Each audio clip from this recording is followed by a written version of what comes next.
All right, community of Quick Step in St. Elizabeth is getting some much needed assistance from Pencils for Kids. And we've got founder and CEO Randy Griffiths zooming in to tell us more about this organization. So Griffiths, good morning. Good morning. How are you doing this morning? I am great. Thank you for having me. Which part of the world are you in today? New York City. Is it cold? Well, Jamaica is way warmer than it is. Of course. Than New York. I think it's supposed to be like in the 50s today. Somewhere around there, about 54. That's not bad. We can hold on to that. I know it's, I think, a low of 30s today, so God go with you. But we're sending some Jamaican love and warmth to you this morning.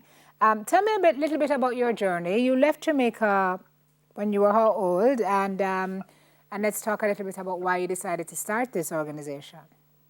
I left Jamaica, I think, probably around 11, 12 years old, out of Quick Step. And coming from Quick Step, it's like, I didn't want to come to New York, actually. And my mother's like, we have to go to make a better life. And leaving from there, come to New York, I always see my mom like ship barrels back and forth to Jamaica. And, you know, it was like a blessing. Mm-hmm. And from there, it's a sad situation that I started Pencils for Kids from her passing 14 years ago. Mm-hmm. And I tend to like try to give back in a way that with education. So it gradually build and we're here right now on your program, which is a blessing. Yeah. To express, you know, how people could help and, you know, where we could go from here. Yeah, education is a great gift, eh? It serves as a good foundation for people to build the rest of their lives. So you're giving the kids the greatest gift. You mentioned Quick Step. This is the basic school in St. Elizabeth. Yeah. This article says 40 plus years later, the space is just as you remember it. Is that so? And tell us about the infrastructure that you're trying to work on and fix and change. Well, the infrastructure of the basic school that I went to, and I'm sure there's a lot of other people that went to that school, and it's been like that for over 50 years, I should say. And the learning environment since the COVID, it was like an opportunity for us to like rip it down and then rebuild it. Hopefully by September, you know, we'll have it up and running. We also built a basic a library that never happened before in Quick Step, where everyone could learn from, you know, from the youngest to the oldest. And of course, we also provide a community school bus and also a garage. So the kids could, you know, like have easy access back and forth to school. That's great work that you've carried out. Representatives of your charity have teamed up with volunteers and residents to carry out a $7 million upgrade. Randy, how have you been able to fundraise to get this work done?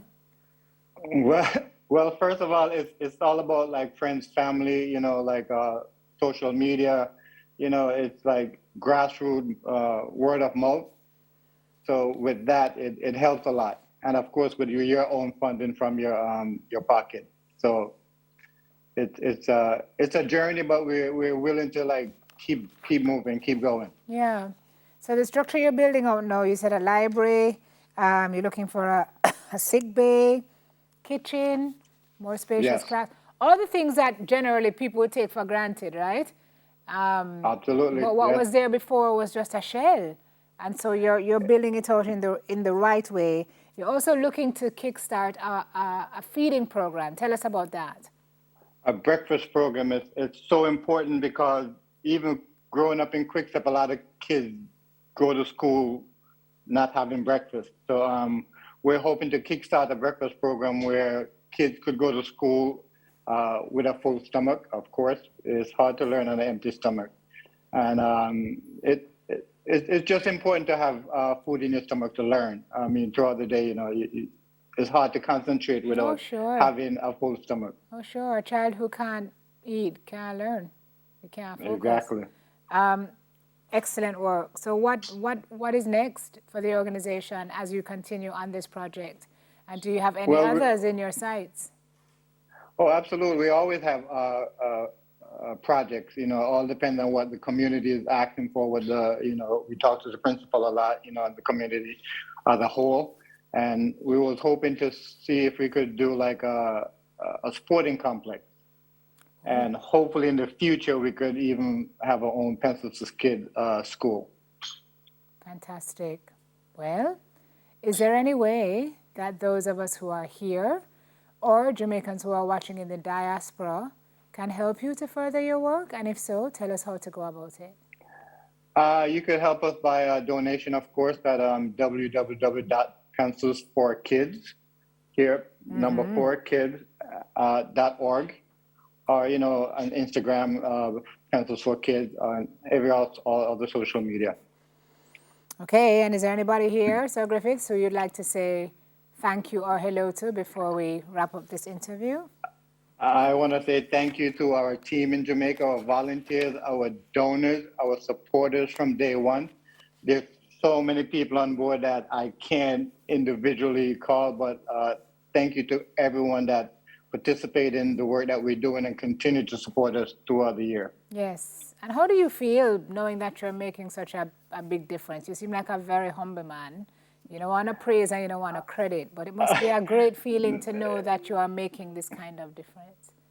Yeah, it's not about me, because it's all about going back and helping someone else. So no praises, it's all about the kids. The kids are our future. So I was that kid at one point. That's and right. So like it's a blessing for me to be able to help someone in that community. If I help one person, it's my gift. Amen. It's a blessing to you, and I promise you will be blessed for it. Thank you, Randy Griffiths, for being here with us this morning. Founder and CEO of Pencils for Kids. And after the break, folks, we switch lanes. We're discussing